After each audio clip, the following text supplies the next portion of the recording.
Bem-vindo ao nosso canal Estudo Bíblico, onde exploramos os ensinamentos e narrativas eternas das Sagradas Escrituras. No episódio de hoje, abordamos um tema profundo, a história completa de Moisés. Muitos anos antes, na terra do Egito, os filhos de Israel eram muito produtivos, multiplicaram-se em grande número, cresceram e tornaram-se extremamente poderosos, inundando a terra. No entanto, um novo rei subiu ao poder no Egito, que não conhecia José, e disse ao seu povo: "Vejam, os filhos de Israel são numerosos e mais fortes do que nós. Precisamos planejar como detê-los antes que se tornem mais poderosos. Se houver uma guerra, eles podem se aliar aos nossos inimigos, nos derrotar e escapar do país."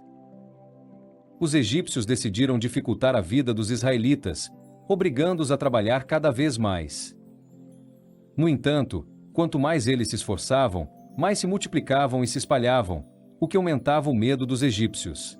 Dessa forma, os egípcios exigiram deles ainda mais trabalho, obrigando-os a fazer tijolos e argamassa, além de se esforçarem nos campos. Os egípcios não tiveram misericórdia no trabalho pesado que impuseram aos israelitas, mas os israelitas continuaram a ter mais filhos. Ficaram muito poderosos, então o rei Faraó deu a seguinte ordem ao seu povo: se as mulheres hebraicas tivessem uma menina, deveriam deixá-la viver, mas se tivessem um menino, precisavam jogá-lo no rio. Nessa época, havia um homem chamado Amrã, da família de Levi, que decidiu se casar com uma mulher chamada Joquebede, também da tribo de Levi. Ela engravidou e deu à luz a um menino. Ao ver quão belo o bebê era, a mãe decidiu escondê-lo por 3 meses. Depois desse período, ela fez uma cesta, cobriu-a com piche para que pudesse flutuar e colocou o bebê dentro. Em seguida, deixou a cesta no rio, escondida entre a vegetação alta. A irmã do bebê ficou à beira do rio, observando o que aconteceria com ele. A cesta flutuava suavemente nas ondas sob a luz do dia, enquanto sua irmã, com os olhos abertos e brilhantes, vigiava Moisés até que ele sumisse da vista. Pequeno Moisés, as águas correm rapidamente sob o céu, e o mundo te ama. Não precisa temer, sua irmã te protege no berço da noite, entre os juncos. Onde as águas limpam suavemente, o rio estava sereno, como se estivesse em um sonho. Enquanto sua irmã o mantém por perto no berço da noite, a filha de Faraó desceu ao rio para se banhar, acompanhada por suas servas que andavam na margem. Ao avistar a cesta entre os juncos, ela mandou uma de suas servas buscá-la e, ao ver a criança, percebeu que o bebê estava chorando. Ela se compadeceu dele e exclamou: "Este é um dos filhos hebreus." Então, a irmã dele perguntou à filha de Faraó: "Devo ir buscar uma ama para você?" A mulher hebraica: "Para que ela possa cuidar da criança para você." A filha de Faraó respondeu: "Vá." Então, a jovem foi e chamou a mãe da criança. A filha de Faraó disse a ela: "Leve este menino e amamente-o para mim, e eu lhe pagarei por isso." Assim, a mulher levou seu filho e o amamentou. Quando o menino cresceu, ela o apresentou à filha de Faraó, que o adotou como seu filho. Ela deu a ele o nome de Moisés, afirmando: "Porque o tirei das águas." À medida que Moisés se tornava mais velho, não conseguia ignorar o sofrimento de seu povo. Certo dia, ao ver um egípcio batendo em um hebreu, ele agiu por impulso e matou o egípcio. No dia seguinte, Moisés encontrou 2 hebreus brigando e percebeu que um deles estava errado.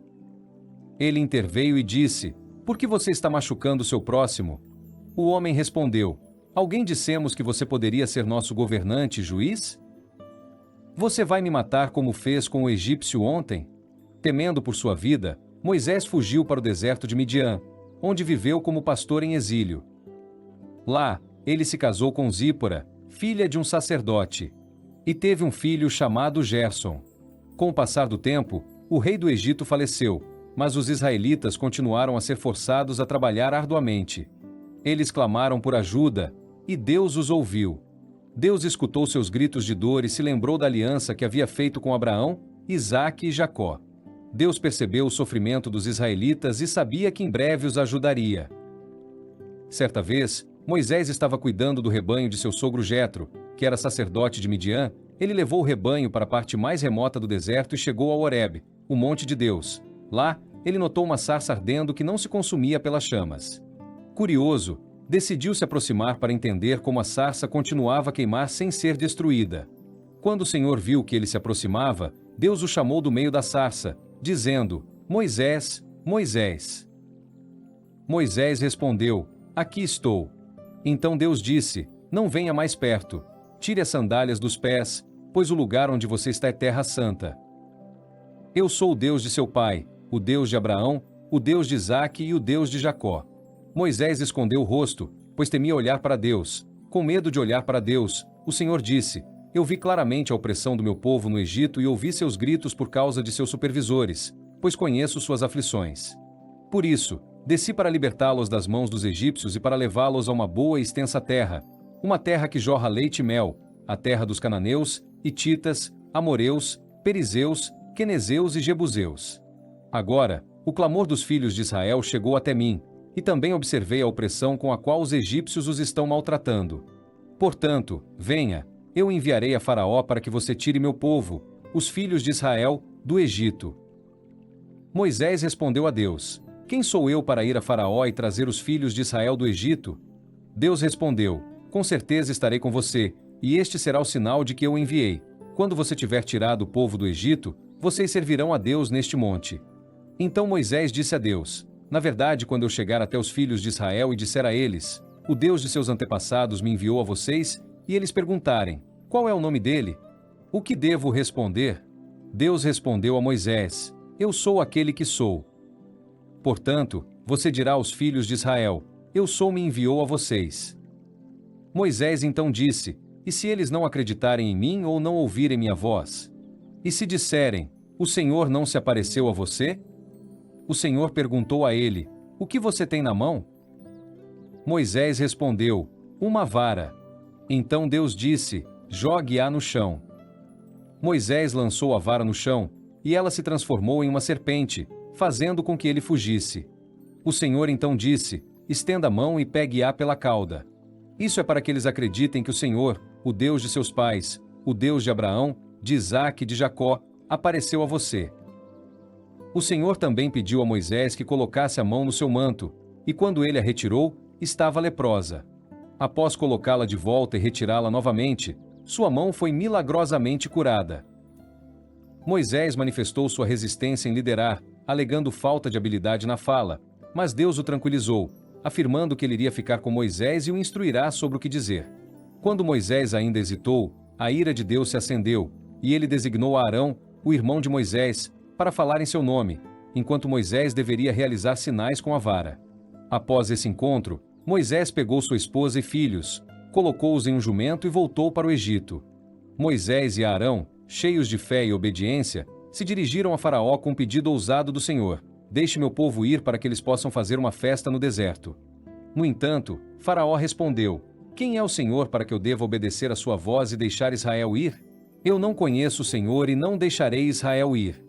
Sem se desencorajar, Moisés e Arão insistiram novamente, ressaltando a necessidade de fazer sacrifícios ao Senhor, para que ele não os castigasse com pragas ou espada. Porém, o coração de Faraó se endureceu ainda mais. Ele acusou os hebreus de serem preguiçosos e ordenou que os encarregados não fornecessem mais palha para a fabricação de tijolos, mas ainda assim exigisse a mesma quantidade de tijolos. Esse decreto severo sobrecarregou os hebreus, que agora tinham que buscar sua própria palha sem nenhuma diminuição em suas cargas de trabalho.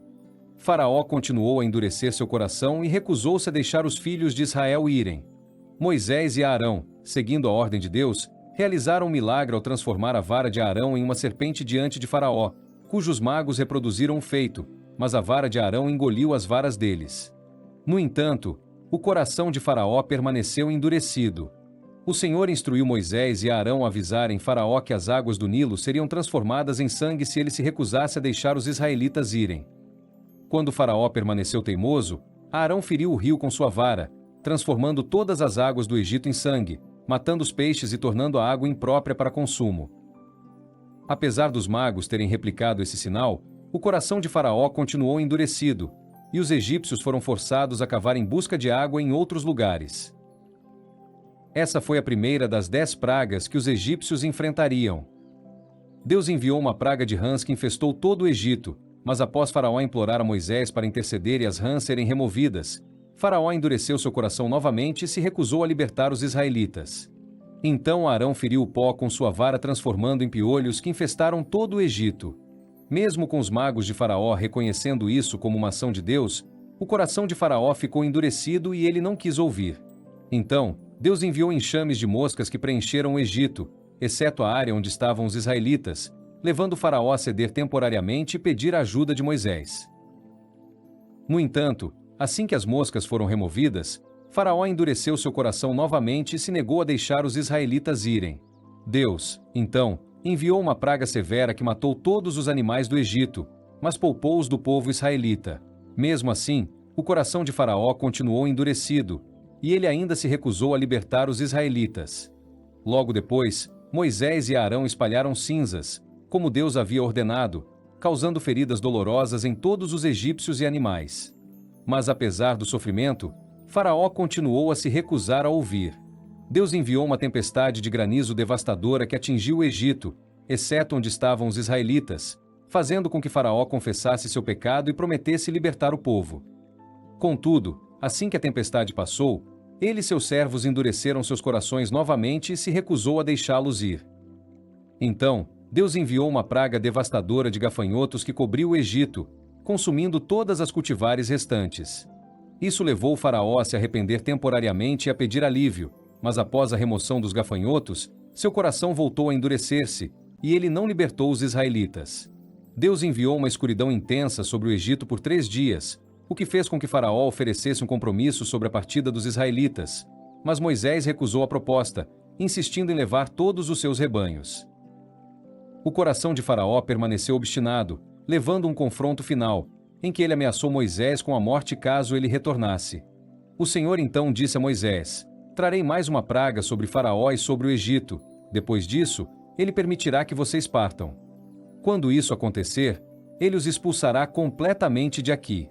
Deus orientou Moisés e Arão a se prepararem para a Páscoa, instruindo cada família a sacrificar um cordeiro sem defeitos, espalhar seu sangue nas portas e comer o cordeiro com pão ázimo e ervas amargas.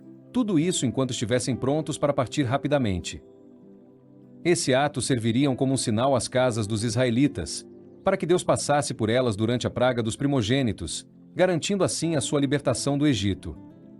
Esse evento deveria ser celebrado anualmente como a festa dos pães ázimos.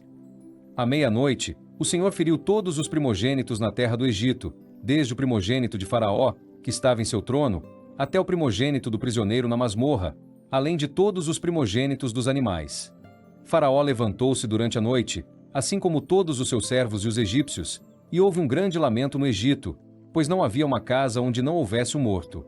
Após a 10ª praga, Faraó disse a Moisés e a Arão com urgência para que deixassem o Egito levando os israelitas, seus rebanhos e gado, e os abençoou enquanto partiam. Os egípcios, temendo mais desastres, apressaram sua saída e deram aos israelitas prata, ouro e roupas, permitindo que partissem rapidamente e começassem a jornada de Ramsés a Suco. Essa viagem marcou o fim de 430 anos de permanência no Egito e estabeleceu a noite como uma tradição solene para as futuras gerações. E o Senhor foi à frente deles durante o dia em uma coluna de nuvem para guiá-los, e à noite em uma coluna de fogo para iluminá-los, permitindo que avançassem tanto de dia quanto de noite. Deus orientou Moisés a acampar perto do Mar Vermelho, sabendo que Faraó iria atrás dos israelitas, o que resultaria em um confronto às margens do mar. Quando os egípcios se aproximaram, Moisés estendeu a mão sobre as águas, e o Senhor fez o mar recuar com um poderoso vento oriental, transformando o leito marinho em terra seca, e as águas foram divididas. Assim, os filhos de Israel passaram pelo meio do mar em terreno seco, com as águas formando barreiras à sua direita e à sua esquerda. O exército egípcio seguiu, incluindo os cavalos, carros e cavaleiros de Faraó, mas foram afogados quando Moisés novamente estendeu a mão sobre o mar, e as águas retornaram ao seu estado normal. Os israelitas viram a destruição do exército egípcio e ficaram maravilhados, fortalecendo sua crença no Senhor e em seu servo Moisés. Enquanto celebravam, se perguntavam sobre quais novos desafios e maravilhas divinas os esperavam na imensa deserto à frente. A viagem para a terra que transborda leite e mel estava apenas começando. Agradecemos por assistir. Inscreva-se, curta e compartilhe.